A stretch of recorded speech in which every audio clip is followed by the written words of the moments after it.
اعوذ باللہ من الشیطان الرجیم بسم اللہ الرحمن الرحیم رب یسر ولا تعسر وتمم بالخیر وبک نستعین یا فتاح یا فتاح یا فتاح۔ عزیز طلباء، السلام علیکم ورحمۃ اللہ وبرکاتہ۔ گزشتہ سبق میں ہم نے نبی کریم صلی اللہ علیہ وسلم کی سیرت کے متعلق پڑھا تھا۔ آپ صلی اللہ علیہ وسلم کی سیرت میں یہ ہے کہ آپ صلی اللہ علیہ وسلم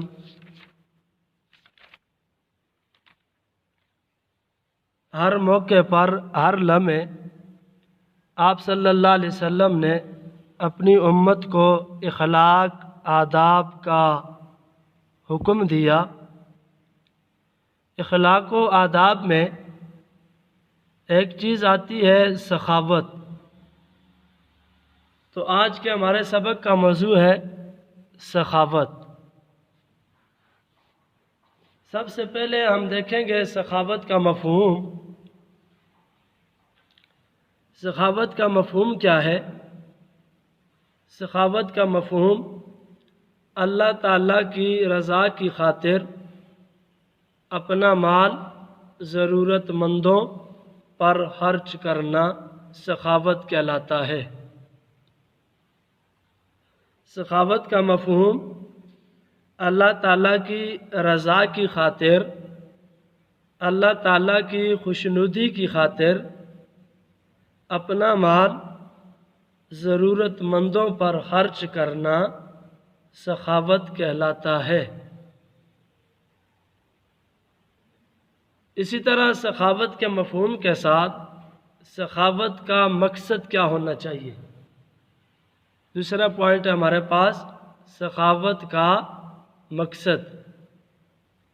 سخاوت کے مقصد میں دو چیزیں ہیں۔ نمبر ایک، ریا یعنی دکھاوا نہ ہو۔ ریا یعنی دکھاوا نہ ہو۔ اور دوسرا، بدلے کی خواہش نہ ہو۔ بدلے کی خواہش نہ ہو۔ کیا مطلب؟ یعنی کسی کے ساتھ کوئی نیکی کی جائے، کسی ضرورت مند کی کوئی حاجت پوری کی جائے، کسی غریب مسکین کے ساتھ مدد کی جائے تو اس کے بدلے میں شکریہ کا طلبگار یا کچھ لینے کا طلبگار نہ ہو۔ یعنی کسی کے ساتھ مدد کر کے اس سے بدلے کی خواہش نہ کی جائے۔ یہ ہے سخاوت کا مقصد۔ اب آگے چلتے ہیں۔ سخاوت کے مقصد کے بعد سخاوت قرآن پاک کی روشنی میں، قرآن پاک کے اندر سخاوت کا کیا مفہوم ہے؟ تو سخاوت قرآن پاک کی روشنی میں، قرآن پاک کے اندر ارشاد ربانی ہے۔ اللہ تعالیٰ کا ارشاد ہے، اللہ کے نیک بندے وہ ہیں، اللہ تعالیٰ کے پسندیدہ نیک بندے وہ ہیں جو اس کی محبت میں مسکین، یتیم اور قیدی کو کھانا کھلاتے ہیں۔ اللہ تعالیٰ کے نیک بندے وہ ہیں جو اس کی محبت میں، جو اللہ تعالیٰ کی رضا کی خاطر، اللہ تعالیٰ کی محبت کی خاطر، اللہ تعالیٰ کی محبت میں مسکین، یتیم اور قیدی کو، بے سہارا کو، بے آسرا کو کھانا کھلاتے ہیں۔ کھانا کھلاتے ہیں، بے سہاروں کا سہارا بنتے ہیں، لیکن نمبر ایک اللہ تعالیٰ کی رضا کی خاطر، اللہ تعالیٰ کی رضا کی خاطر، اور نمبر 2 بدلے یا شکریہ کے طلبگار نہیں ہوتے۔ بدلے یا شکریہ کے طلبگار نہیں ہوتے۔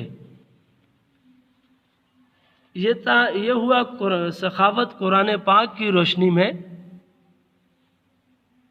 قرآن پاک کی روشنی میں سخاوت کے متعلق ہم نے یہ پڑھا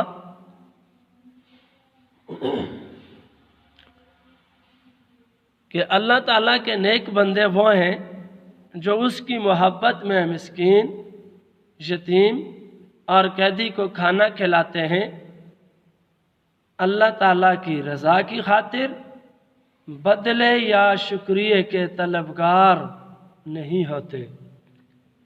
اس کے بعد قرآن پاک کے اندر اللہ تعالیٰ نے مومنین کی بہت ساری صفات بیان کی ہیں۔ تو سورۃ الحشر آیت نمبر 9 کے اندر مومنین کی صفات میں سے مومن کی ایک صفت بیان کی ہے۔ مومن کی ایک صفت بیان کی ہے، اور مومن کی وہ صفت کیا ہے؟ فرمایا بسم اللہ الرحمن الرحیم وَيُؤْثِرُونَ عَلَىٰ أَنفُسِهِمْ وَلَوْ كَانَ بِهِمْ خَصَاصَةٌ۔ آپ میرے ساتھ اس آیت کریمہ کو مل کر پڑھیں۔ وَيُؤْثِرُونَ عَلَىٰ أَنفُسِهِمْ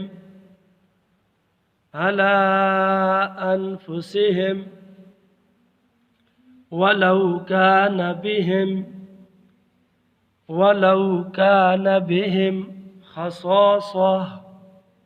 خَصَاصَةٌ ترجمہ، اور وہ ان کو اپنے اوپر ترجیح دیتے ہیں خواہ وہ خود فاقے سے ہوں، اور وہ ان کو اپنے اوپر ترجیح دیتے ہیں خواہ وہ خود فاقے سے ہوں۔ یعنی امیر لوگ، مضبوط قسم کے لوگ، مالی لحاظ سے مضبوط ہوں، تو وہ لوگ جو فاقہ دار لوگ ہوتے ہیں، غریب لوگ ہوتے ہیں، مستحق لوگ ہوتے ہیں، وہ ان لوگوں کو اپنے اوپر ترجیح دیتے ہیں، لیکن وہ خود اپنی ضروریات کو پیچھے رکھتے ہیں، وہ خود اپنے آپ کے اوپر وہ تکلیف سہ لیتے ہیں، خود وہ فاقے سے بھی ہوں، لیکن وہ ضرورت مندوں کو اپنے اوپر ترجیح دیتے ہیں، حاجت مند کی وہ حاجت کو پوری کرنے کی کوشش کرتے ہیں۔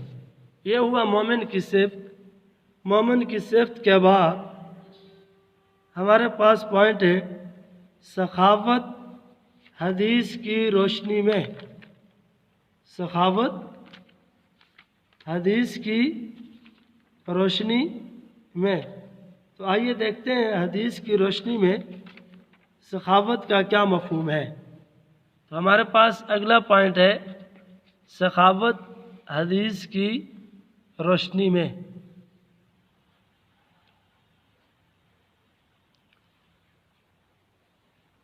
نبی کریم صلی اللہ علیہ وسلم کے حدیث مبارکہ، آپ صلی اللہ علیہ وسلم نے حضرت ابو ذر غفاری رضی اللہ تعالیٰ عنہ کو سخاوت کی فضیلت بیان کرتے ہوئے فرمایا۔ آپ صلی اللہ علیہ وسلم نے حضرت ابو ذر غفاری رضی اللہ تعالیٰ عنہ کو سخاوت کی فضیلت بیان کرتے ہوئے فرمایا، اے ابو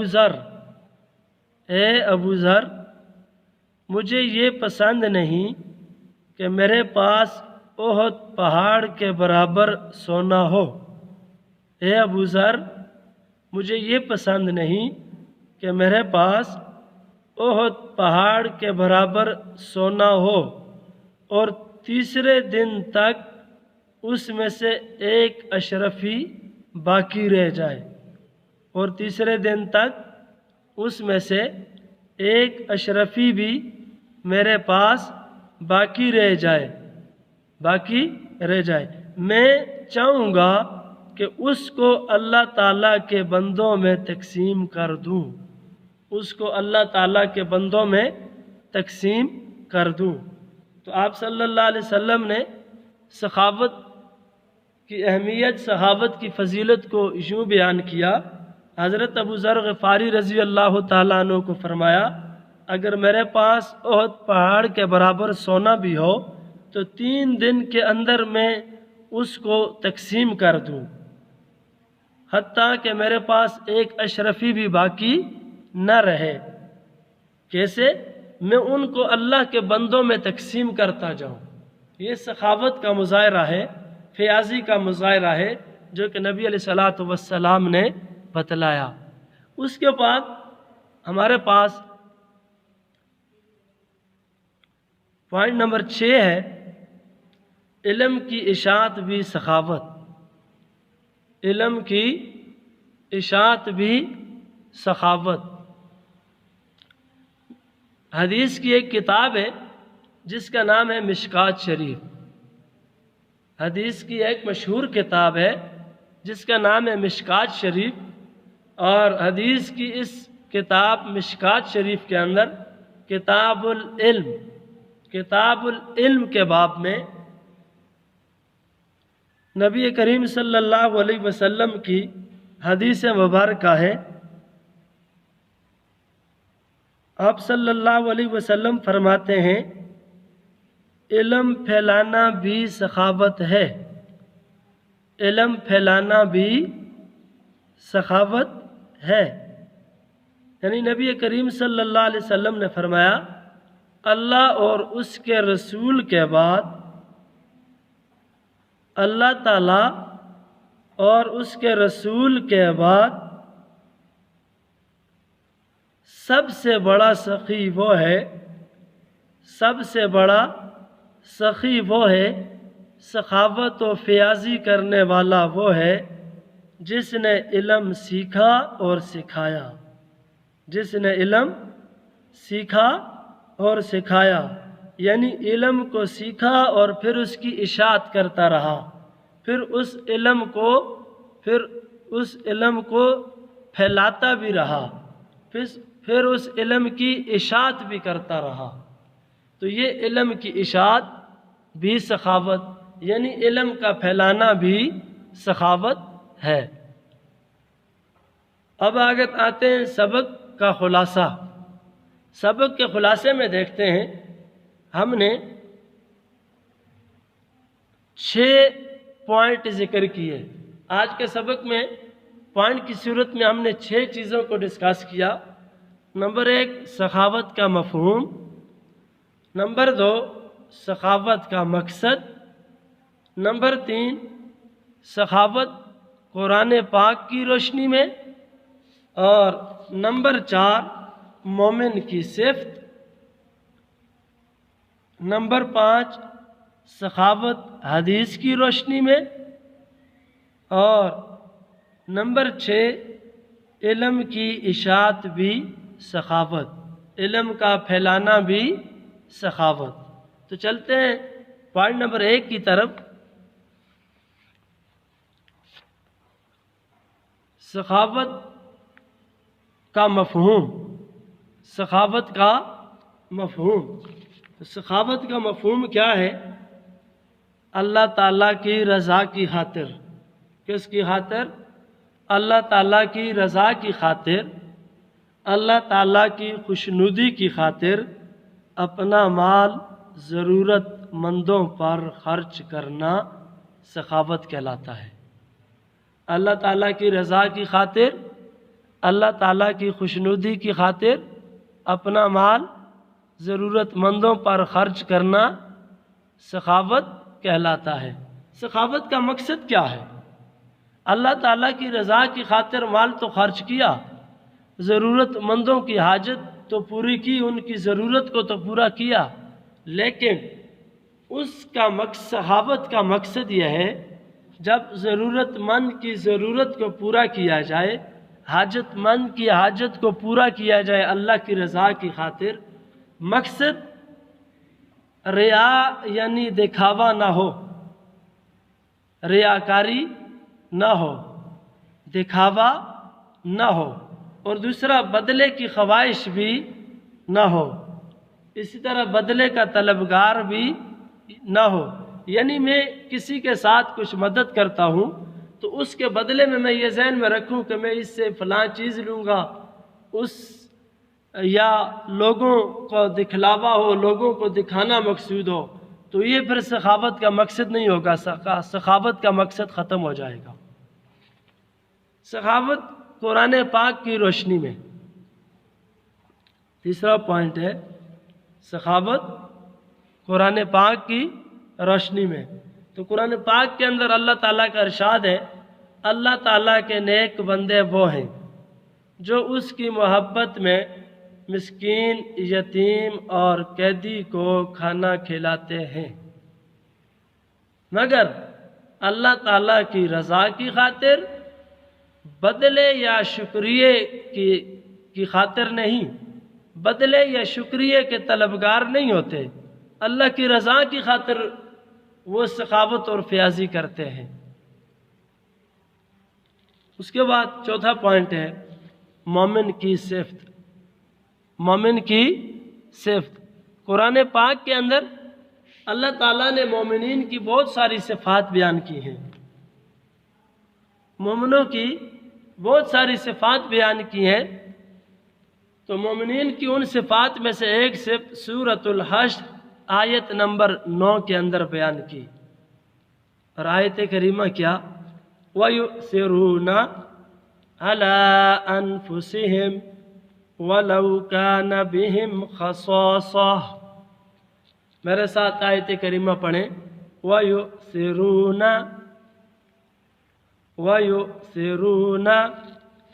عَلَىٰ أَنفُسِهِمْ وَلَوْ كَانَ بِهِمْ خَصَاصَةٌ۔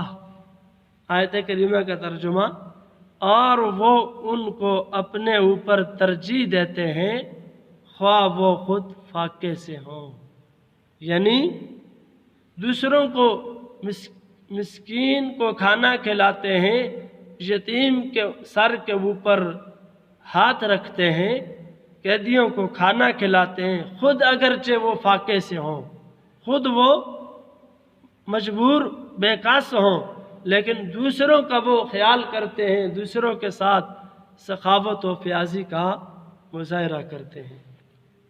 اس کے بعد سخاوت حدیث کی روشنی میں، سخاوت حدیث کی روشنی میں،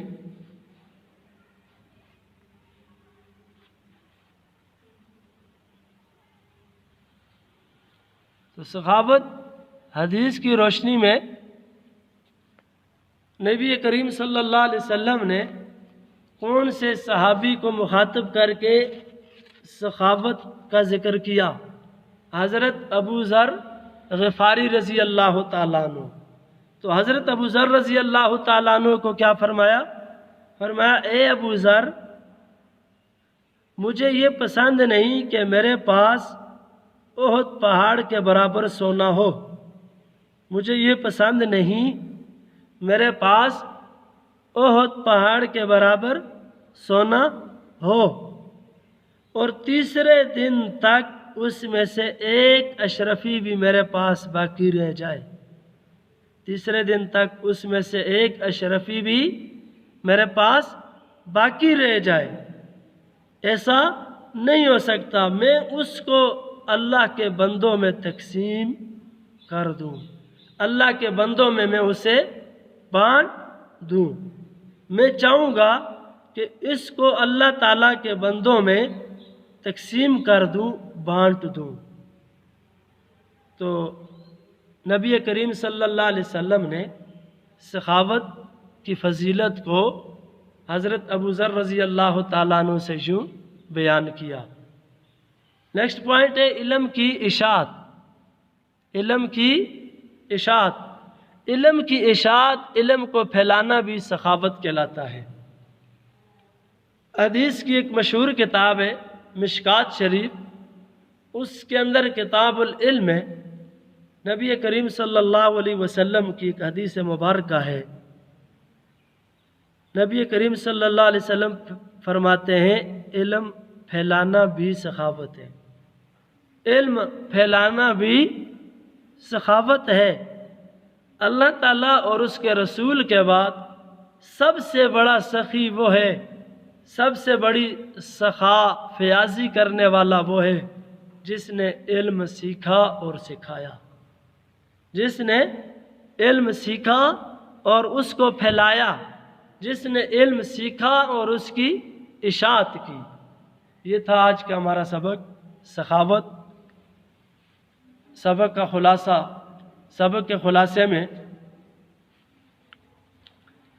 نمبر 1 ہم نے ذکر کیا سخاوت کا مفہوم، نمبر 2 سخاوت کا مقصد، نمبر 3 سخاوت قرآن پاک کی روشنی میں، نمبر 4 مومن کی صفت، نمبر 5 سخاوت حدیث کی روشنی میں، اور نمبر 6 علم کی اشاعت بھی سخاوت۔ ہوم ورک کی طرف آتے ہیں۔ آخری ہمارا پوائنٹ ہے ہوم ورک۔ تو آپ کی بک میں سے